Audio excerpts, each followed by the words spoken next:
За оройн мэд үргийн үзэгчтэй тэгэхээр өнөөдрийн онцлог сэдэв бол за яа харахгүй бондын бүтээн байгуулалтын хилцүүлэг бас өрнөсөн. За энэ бол яа харахгүй өнөөдрийн онцлог сэдэв байлаа. За түүнчлэн засгийн газраас өнөөдөр бас олон нийтэд мэдээлэл өгсөн. За энэ нь бол 5,1072 хувьцааг за иргэд худалдах одоо энэ эрхийг нээсэн ийм мэдээлэл байлаа. Тэгээд эндгээр мэдээлэлтэй холбогдуулаад улсын хурлын дарга Зандаа Угийн их болдыг студид өрөөд байгаа танд энэ оройн мэндийг хүргээд өнөөдөр бас энэ бүтээн байгуулалтын бондын бүтээн байгуулалтын хилцүүлэгт таас оролцсон. Тэгээд тодорхой бас өөрийн байр суурь хийсэн ажлуудаас тайлгнаж ярьсан. Тэгээд энэ бонд гэдэг маань 4 жил бас сайн муугаараа хилэгдлээ шүү дээ.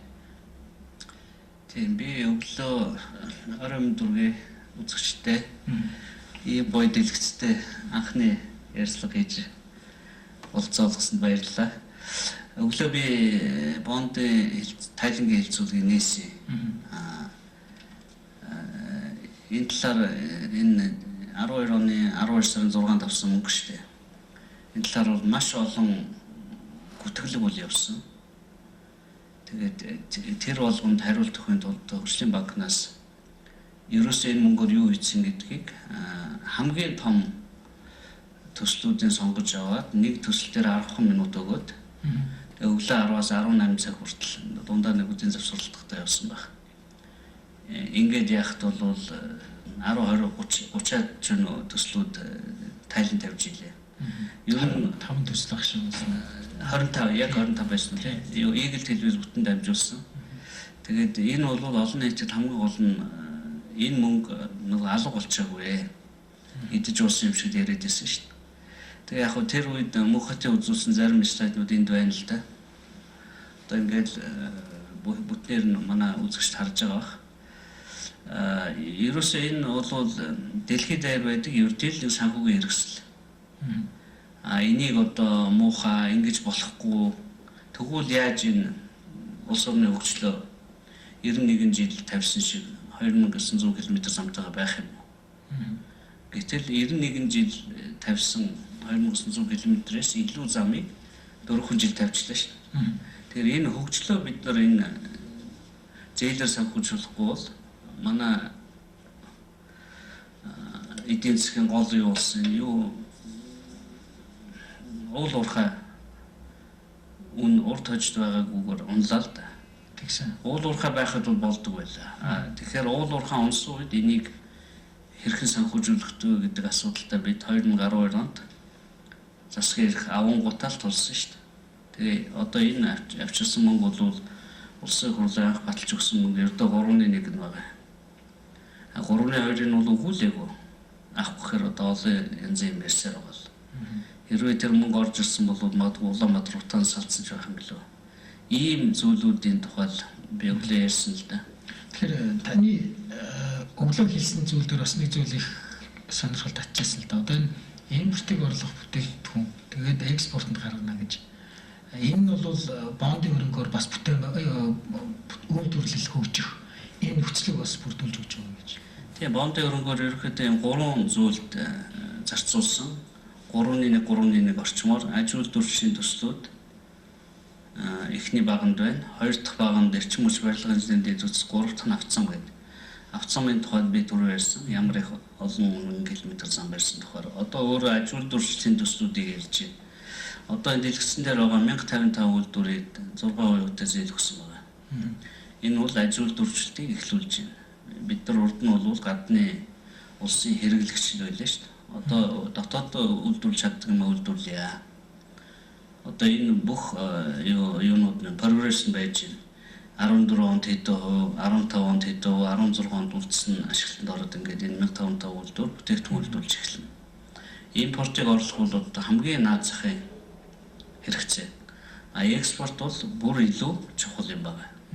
Одоо саяас нөгөө та Япон улсад айлчлаад ирсэн эдийн засгийн одоо тал дээр бол нэлээд том агц гаргахаар шийдвэр гаргасан. Дараагийн 4 жилийн хамтын ажиллагаа, хоёр улсын хамтын ажиллагаагаа ярих тийм одоо боломж гарсан. Тэгээ ямар боломж гарсан гэхээр 6 сарын 7-ноос эхлээд Япон Монголын хооронд эдийн засгийн түвшлийн хэлцээр хэрэгжиж байгаа. Энэ эдийн засгийн түвшлийн хэлцээр гэдэг нь чөлөөт худалдааны хэлцээрээс илүү давуу талтай чөлөөт худалдаа зөвхөн барааны татварын тухай ярьдаг бол одоо бид хоёр тал руугаа 9,000 бараа татваргүй болж байна. Мөнгөний бүлгээ ямар нэгэн салбар шилэг болж байна. Одоо хөрөнгө капитал хоёр улсын хооронд чөлөөтэй орсон. Технологийн дамжуулалт ямар нэгэн хязгааргүй болж байна. Одоо өндөр технологи манайх руу урд нь одоо ямар нэгэн хориг саад байсан бол одоо байхгүй болж байна. Дөрөв дэх том чөлөөтэй орсдог юм нь ажил хүчний тухай. Ажил хүч бол одоо удахгүй чөлөөтэй орсдог болно. Тэр талаар хоёр улсын хөдөлмөрийн хамтран ажиллах гэрээнд гаргасан. Чөлөөтэй урсан гэдэг маань одоо Солонгос Монголын хооронд хийгдэж байгаа Солонгос ажил хийгээд авсан тэтгэврийн шимтгэл нь Монгол руу ирдэг ч юм уу. Японд яг адилхан юм гэрээ хэлцэл цааш өргөжж хийгдэн л дээ. Тэгээ Япон улсын EPA-г байгуулсан хамгийн гол юм нь Япон улсын одоо жишээ нь Toyota-гийн талаар мэдээлэл гарсан байл. 250 тэрбум долларын борлуулалт хийдэг дэлхийд жилдээ.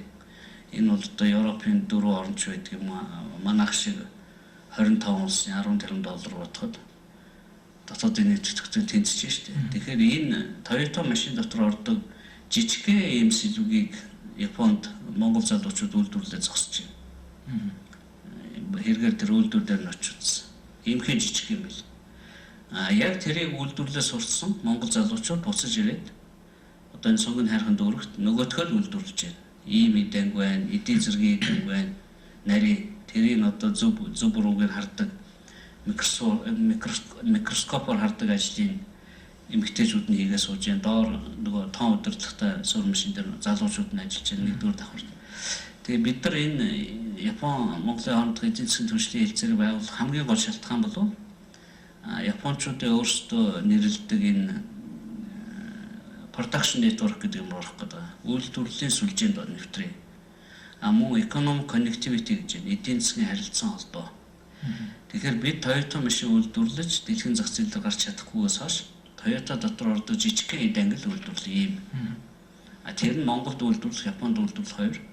Монголд үйлдвэрлэх нь татварын хувьд ашигтай байх юм бол өнөөдөр манад ирсэн байгаа одоо аль 10 жилийн өмнө 15 жилийн өмнө анхны дадлагч авсан Японы компаниуд за гарын 5 уранд багтахаар байна. 6 сарын 7-ноос хойш маш олон Японы бизнесмэнүүд ирж манай одоо нөхцөл байдлыг танилцж байна.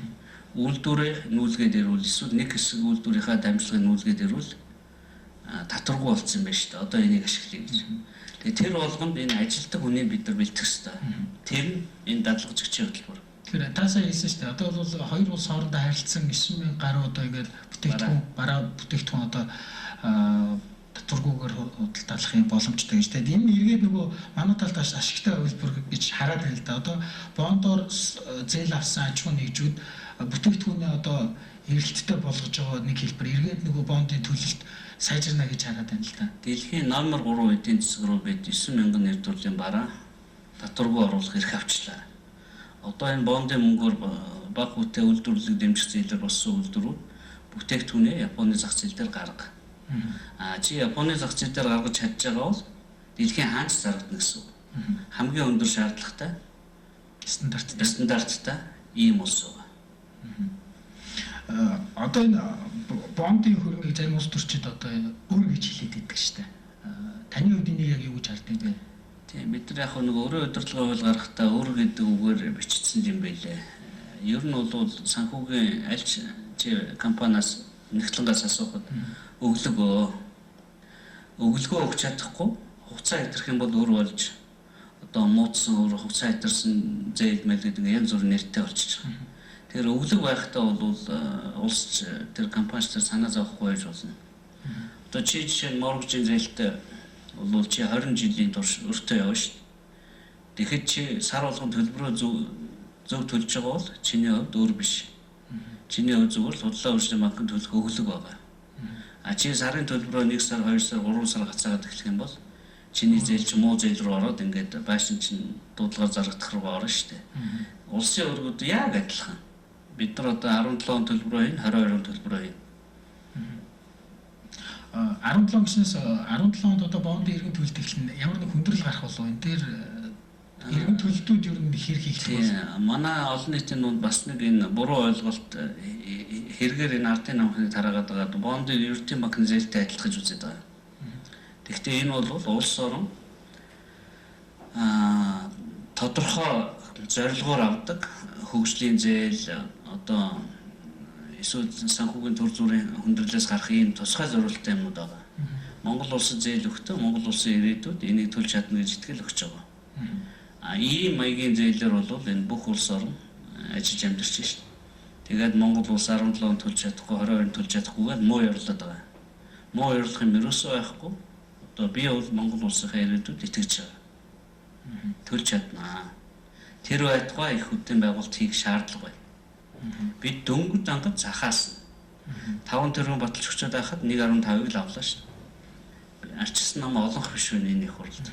Хэрвээ бид одоо 39 үлээ байсан бол улс орны хөгжлийг одоо хамаагүй хурдан урагшлуулах байлаа. Харамсалтай нь бид 31-хэн сонгогдсон. 31 үлээ сонгогдтоо 5 тэрбумын бондын эрх засгийн газар авсан мөртлөө 3.5-ыг ашиглаж чадлаггүй 4 жил болчихлоо ш. Тэгэхээр энэ бол ердийн дэлхийн улс орнуудад ердийн зүйл. Өөр тавихгүйгээр амьдарч болно. Дараагийн 91 жилд бол 2900 км замтайгаар байл та. Өөр тавихгүйгээр болно. Тэгэхдээ арчсан намын хувьд энэ бол буруу зам гэж үзэж байгаа. Бид хөгжлөө хурцсах хэрэгтэй. Утаанаасаа хурдан салах хэрэгтэй. Тэрний төлөө зээл авах хэрэгтэй. Зээлээ буцаж төлдөг чадвартай байх хэрэгтэй. Өнөөдөр бас хил аминд орохоор ийм шийдвэрийг гаргачлаа. Хэвлэл мэдээлэлээр бас шуугаал эхэлчихлээ. За засгийн газар 1072 хувьцааг одоо иргэдээс худалдаж авна. Тэрэн дотор 1072-ийнхаа 320 иргэд ингээд шийдвэр гаргасны араас ингээд мэдээллүүд янз бүрийн байдлаар гарч ийн л та. Өнөөдрийн шийдвэр ер нь зөв шийдвэр байсан уу? Таны хувьд юу гэж харж байна? Энэ бол уг нь бол улсын хурлын 50 дугаар тогтоолол бол гарцсан юм байна лээ, тийм ээ. Тийм, одоо энэ л дээ. Улсын хурлын 2011 оны 11 сарын 30-ны өдөр нь 50 дугаар тогтоол Дэмбэрэл даргын гар үсгтийн тогтоол байгаа. Энэ тогтоолын 9 дугаар зүйлийг би ингээд тодруулсан байгаа. Эрдэнэс 5 толгой хувьцаат компани хувьцааг олон улсын зах зээл дээр нээлттэй арилжиж эхлэх өдөр хүртэл хугацаанд гэж байгаа. Нээлттэй арилжиж эхлэегүй байгаа. Монгол улсын иргэдийн эзэмшиж байгаа уг компани хувьцааг зөвхөн Монгол улсын засгийн газар нэрлсэн үнээр нь худалдаж авах. Одоо энэ дэлгэцэн дээр харагдаж байна. Тэгэхээр улсын их хурл засгийн газарт ийм үүргээ өгөөд 5 дахь жилдээ явж байна. Тэрийг өнөөдөр засгийн газар сайн хувьцаа гэдэг хөтөлбөрөөр нэрлээд зарлж байна л да. Засгийн газар Эрдэнэс 5 толгойд итгэж байна. Нүүрсний ирээдүйд итгэж байна.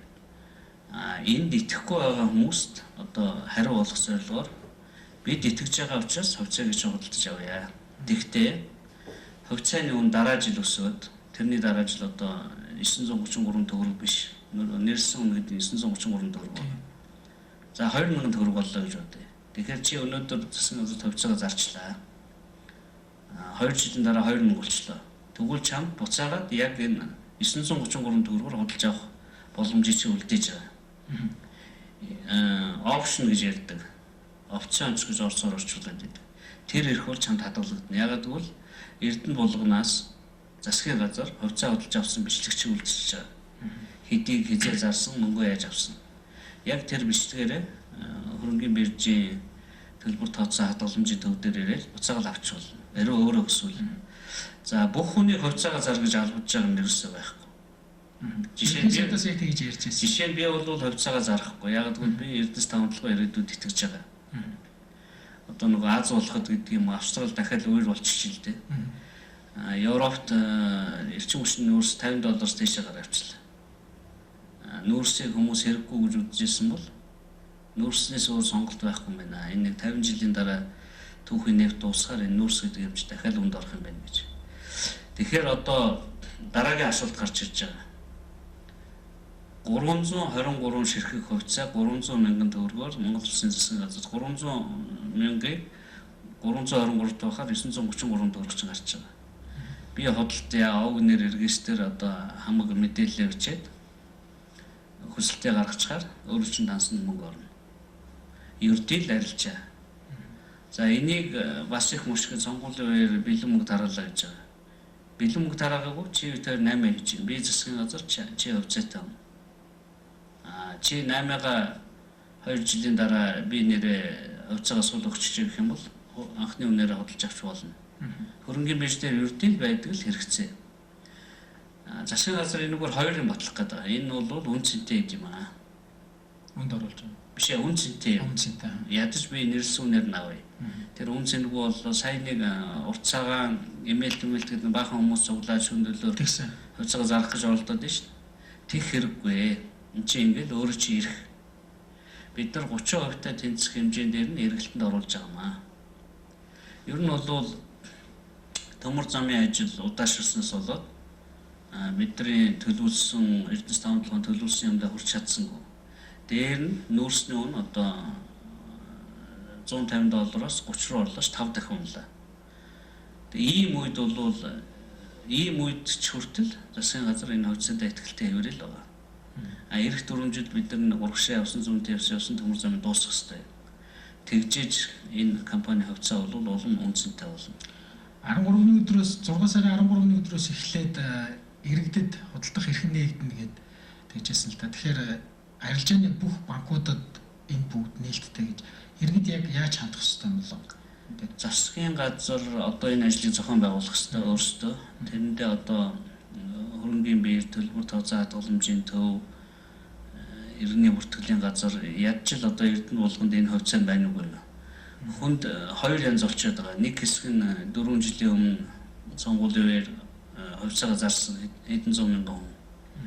За нэг хэсэг оюутан бол энэ хувьцааныхаа мөнгөнд сургалтын төлбөрөөр даалгацсан.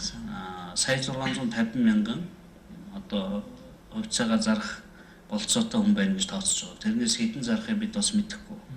Тэгэхээр энэ бүх ажлыг бол шалгадаг барьдаг үнэхээр байна гэх юм бол энэ маягтыг бөгөөснөөс хойш 7 хоногийн дараа өөрөө чинь дансанд мөнгө ороод эхлэх ийм төлөвлөгөөтэй байгаа юм байна. Танаас одоо нэг хоёр зүйл ингээд тодруулмаар байна л да. Одоо жишээ нь өнөөдөр ингээд засгийн газар иргэдээс худалдаж авахын тулд бол хөрөнгө хэрэгтэй. Мэдээж энэ хөрөнгийг бол бонд тусах замаар бас шийднэ гэж. Тэгээд дахиад нэг бондтой л холбогдоод л байна л да. Тийм бондыг одоо улсын хурлаас зөвшөөрөл авах уугүй бол ингээд явчихна. Үнд цаасны шинэ хуулийн шинэ хариулгаар улсын хурлаас хэрвээ ийм зорилгоор бол зөвшөөрөл авахгүй төсвийн цорхоог нөхөх юм уу? Ягаад гэвэл энэ уул уурхай салбарт оруулж байгаа гаргацсан хувьцаагаа буцаж худалдаж авч байгаа учраас улсын хурлаас зөвшөөрөл авдаг хувьцаанд бол хамаарахгүй юм билээ. Тэгэхээр бол улсын хурлаар хилцэгдэхгүй гэж хэлцэгдэхгүй 2011 оны 57 тогтоолын дагуу хийгдэж байгаа үйл ажиллагаа. Одоо яг энэ иргэд өөрийнхөө хувьцааг зарсан тэр хөрөнгө хаашаа зарцуулах вэ? Тэр хөрөнгө засгийн газрын мэдэлд 300 мянган төгрөг байснаа 300 мянган төгрөгийн хувьцаагаар солигдчихэ. Иргэд энийг одоо чөлөөтэй захин зарцуулах хэрэгтэй. Бэлэн мөнгөний хамсдал болчлоо. Жижиг үйлдвэр аж ахуйн газрууд дампуурлаа гэдэг нь шүү дээ. Энэ бол хэрвээ сая 650 мянган иргэн маань бүгдээрээ зарахыг хүсвэл энэ 4-500 тэрбум төгрөгийн асуудал болно шүү. Гэхдээ бүгдээрээ нэгэн зэрэг ирэхгүй байх гэж найдаж байгаа. Ирлээ гэхэд энэ эрэлтийг хангаж чадах хэмжээний нөөцийг бол засгийн газар бүрдүүлсэн. Үлдсэн 750 хувьцааг иргэд яах вэ? Тэр бол мөн дараагийн бид нар хоёр дахь шатны арилжаа, урагшаа явсан зүүн тийшээ явсан төмөр замыг барих энэ нүүрсний зах зээлийн үн ямар байх вэ гэдэг олон үйл явдлаас хамаарх учраас ер нь бол чөлөөтэй хөрөх боломжийг л явандаа хангана шүү дээ. Иргэд бас айцтай л байж магадгүй л дээ. Одоо сая нэг хэсэг бол 1072 хувьцааны асуудал яригдахгүй байж байгаад өнөөдөр ингээд яг гарч ирж байна. Энэ цаас болчих үедээ гэдэг. Энэ боломжийг тийм цаас болно гэдэг худлаа сургал яваад байгаа учраас энэ боломжийг засгийн газар сүүлийн нэг жил судалж байгаад ийм шийдэл төрж байгаа юм билээ. Энэ нь бол зөвч байх хүмүүст итгэх итгэлийг сэргээх. Тэгэхээр одоо ингээд бондын асуудал гэж ярихаар одоо сонгуулаа өртсөн байна. Янз бүрийн талаас нь өнцгөөс нь мэдээлэл хүргэж байгаа. Тэгэд энэ PR-ийн сонголт холбоотой PR-ийн асуудлаас сонирхмоор байна л да. За сонгуулийн сурчлагаа нөгөөдөр эхэлнэ. Уг нь болдог бол бүх нам нэр дэвшигчид хийх ажлаа мөрийн хөтөлбөрөөр танилцуулаад явмаар байна. За манай гол өрсөлдөгч Монгол Ардын намын зүгээс тэхгүй байна л да. Одоо 9 шидийн юм гүтгэж जैन, хараар бичиж जैन. Одоо Эрдэнэс тавталгаа гэтэл улсаа дампууруулна гэж эхэлж байгаа жишээтэй. 8% 5% зээлийг нүгэлгээл ярьдаг нэмбэрч гүшүүн байх жишээтэй. Тэгээ ерөөсөө харлууж болох бүх юмыг харлууж. Энэ бол рейтингээр хоцорч яваа нэр дэвшигч юм уу намын хийдгэл ажил л да. Арчис намын рейтинг өндөр байна. Одоо сайн хашаа, сайн малчин сүүлийн үеийн арга хэмжээнүүд бол ард эрдэнэ санд хүрээд байна л да. Тэгэхээр сонгуульд ялахын тулд өндөр рейтингтэй үнэ муулах. Одоо надыг 9 жороор нь хэлнэ. Тэр нь бол манай сонгогчд бэлэн байх хэрэгтэй. Санжин Баяр гэдэг хүний юу хийдгийг бид бол мэднэ л дээ. Ийм хэмжээний гүтгэлэг бол зохиогоо тараах технологитол хүн юм байна. Тэрний оронд энэ Америкт байгаа 7 байшингаа тайлбарлах хэрэгтэй шүү дээ. Ямар мөнгөөр авсныгаа.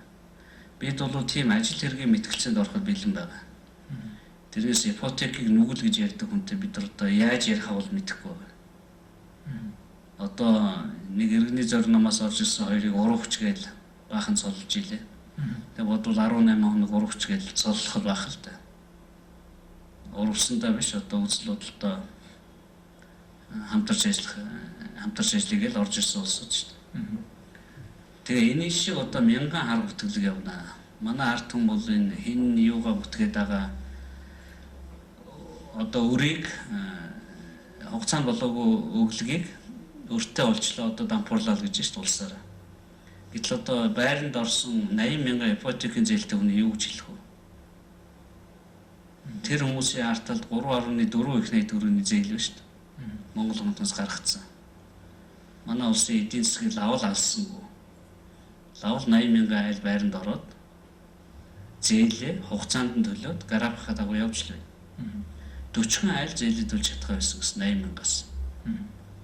Тэгэхээр энэ бүх зүйлийг ингэж зориудаар харлуулдаг ийм технологи бол цаашд явахгүй. Монголчууд бол их прагматик болсон. 80 мянган хүн өөрийгөө өөртөө одоо өрөнд баригдаж өтөнд идэглэе гэж бодохгүй л байгаа шүү дээ. Ипотектэй хүмүүс. Хэвийн ажиллаад хэвийн төлөөл явж байгаа. Монгол улсын 4000 км засмал замтай 4 жилд болгочлоо. Бас л хараагаал байж байна. Тий нөгөө хамаг мөнгө бондны хөрөнгийг тийш нэгээд ингээд байх болголоо гэдэг мэдээлэл бол маш их гарч байгаа. Өглөө надаас сэтгүүлч асуугаад байсан. Ингээд зам тавиад ямар хэрэг болно гэж. Замаар явсан хүн чинь мөнгө төлөхгүй байж гэж. Манай Монгол улс бол замаар явсан мөнгө төлдөггүй системтэй. Бид нар нөгөө төлбөргүй замтай байгаа сурцсан. Хөвсгөл рүү зам тавилаа. Урд нь 1000 машин явдаг байжээ. Одоо юу гэдгийг 7 хоногт. Гэтэл зам тавингууд 100000 машин явлаа. Хэний зах зээл томорч байна? Хөвсгөлд байдаг жуулчны бааз, тэнд ажилладаг хөвсгөлчүүд. Тэрэнд одоо талхаа зардаг талхны үйлдвэр.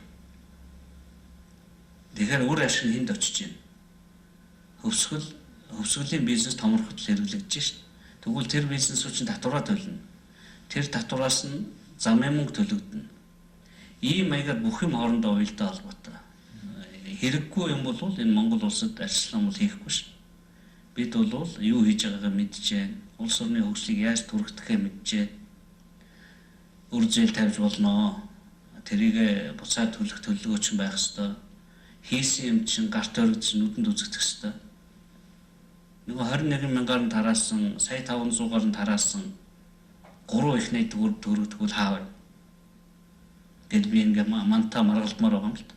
Тэрний оронд л ингээл ор үндэсгүй юмар гүтгээл ипотекийг нүгэлгээл одоо миний талаар ямар гүтгэлэг тараах юм мэдэхгүй. Алтан уйгийг бол бондын мөнгө эдсэн, Бат хоёрыг одоо бөөлдөг янз бүрийн л ингээл жижигхэн хорлонтой мэгэл.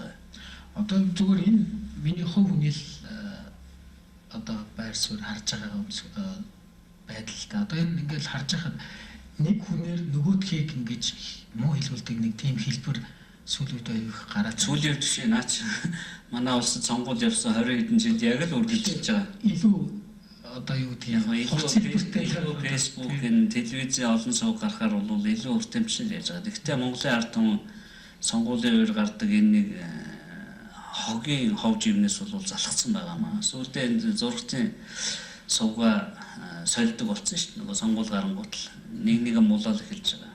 Тэгээ Арслан хувьд бол ингэж муулах зорилго бол бидэнд ерөөсөө байхгүй. Ажил үйлсээр оролдъё. Та нар 92 жил 2934 км зам тавьдаг юм байж. Бид 4 жил 4000 тавилаа. Дараа дахиад хэдэн километр зам тавихаараа оролдъё л да. Юу яасан бондны мөнгө эдсэн бэ? Эдсэн бол энэ хуулийн байгууллага нь барил явуулдаг юм байгаа үстэй. Юу яасан одоо тэрний оронд тэр Америкт байгаа долоон байшингийнхаа их усүрийг тайлбарлалаа. Тэг манай энэ хуулийн байгууллагууд нүхсний хийж идэг юм. Тэр үний чинь долоон байшинтай зураг нь байж л шүү дээ интернетээр. Одоо энэ танаас би бас нэг зүйл тодруулмаар байна. Энэ хөгжлийн банк өнөөдөр үүргээ хэрэг гүйцэтгэж байна. Бондтой бол хамгийн ойрхон тулж ажиллаж байгаа юм байна газар шүү дээ. Тэгэхээр өнөөдөр бас тайлангаа тавьсан. Хөгжлийн банкны тайлан баланс бол хэвэн байгаа. Маш их ажил амжуулсан. Тэгэхдээ хөгжлийн банк бас нэг үндсэн ажлаа бол хийхгүй байгаа. Тэр нь улам илүү мөнгө олж ирж ялангуяа энэ 5 жилийн мөнгөөр барьсан замыг 10 жил, 20 жил, 15 жилээр сунгах ажил бол хийхгүй байгаа. Яг тэгвэл зам 5 жил өртгөө нөхгүй шүү дээ. Тэгэхээр нөгөө богино хугацаатай мөнгөө урт хугацаа руу шилжүүлэх үндсэн ажлаа бол хийхгүй л байгаа. Ямар ч байсан мөнгө төгрөг орж ирсэн, зохистой газар хүрсэн. За баг үйлдвэрлэлийн баг бүтэц зээл аваагүй нэг хэсэг улсууд бол гомдсон байх. Гэхдээ энэ ажлыг бол таслахгүй. Ер нь үйлдвэрлэл эрхлэе гэж байгаа улсуудаа бол дэмжинэ. Тэгээ одоо энэ манай Батбаяр гишүүнийг харанга тойрогт дэвшиж байгаа хүнийг л энэ бондтой холбогдуулж баахан муулдаг. Тэгээ Батбаяр гишүүнээс бол энэ 300 мянган төгрөгөөр хувьцаа авах санаа бол гараад тэрнтэй засгийн газар санал нийлээл явж явах жишээд. Иймэрхүү юм бодож олдог хүн л дээ. Тэгэл хаяал тэр нэг тэнгэр мэнгэрл ярьдаг болохоос бусдаар бол үнэхээр одоо төр тэрэгтэй хүн л байгаа юм л дээ. Тэрийн тэгэл нөгөө муулдаг систем рүү оруулаад өглөө нөгөө 9-ийн ерөөл уншиж тэр бол одоо маш сайхан үг шүү дээ. Тэгэл тэр бас л муулалаа. Тэгээ муулууснаар тэр хүн бол тэр хүнийг ард түмэн сонгохоо байлчихгүй л дээ. Муулаад явал сонгохоо байлчих юм бодоод ах шиг. Монголын ард түмэн ухаантай сонголтоо хийдгээрээ хийн. Иймэрхүү ажиллагааг бол сонгуулгүй энэ чинь сонгуулийн өмнө хойно үргэлжлэл явна. Монголчууд өөрийнхөө эдийн засагт өөрийнхөө баялагт итгэх хэрэгтэй. Тэр тарих угааж байгаа янз бүрийн ойр зургийн ашиг хонцоо хайсан юмд бол үл тоглол явах хэрэгтэй. Энэ бол хувьцаа бодтой мөнгө олж болно. Та зарахыг хүсвэл худалдаж авъя. Гэхдээ миний хувийн зөвлөгөө бол битгий зараарай. Явандаа улам илүү үнцэнтэй болно. Хувьцаа гэдэг учир тэр шүү дээ. Өнөөдөр мөнгөний хэрэгцээ гараад байгаа бол зарж болно. Тэгэхдээ танд опшн өгнө. Опшнгоор та тодорхой хугацааны дараа хуучин үнээрээ худалдаж авах болцоотой байгаа. Ингэж байгалийн баялгаа ард түмтэйгээ хуваалцах үндсэн хуулийн 6-ыг нэг заасан залтыг хэрэгжүүлж байгаа болохоос өөр ямар нэгэн бодсонаа байсангүй. Энэ бол 2011 онд төрүүчийн хурлын үед гарсан тогтоолуудыг ойлгох хэрэгтэй. Тэмдэглэл даргын гар үсэлтэй. За баярлалаа. Ямар ч үсэн манай нэвтрүүлэгтээс оролцож бондын талаар тодорхой мэдээлэл өглөө. Тэгээд бас иргэдээс зөвлөгөө өглөө тийм ээ. 1072 хувьцаагаа яах вэ гэдэг тал дээр бас тодорхой ойлголт өглөө. Тэгээд танд баярлалаа. Баярлалаа үзэгчдээ. Тэгээд өнөөдрийн сэдв үзэгч танд хүрлээ. Хүлээн авч үзсэнд баярлалаа.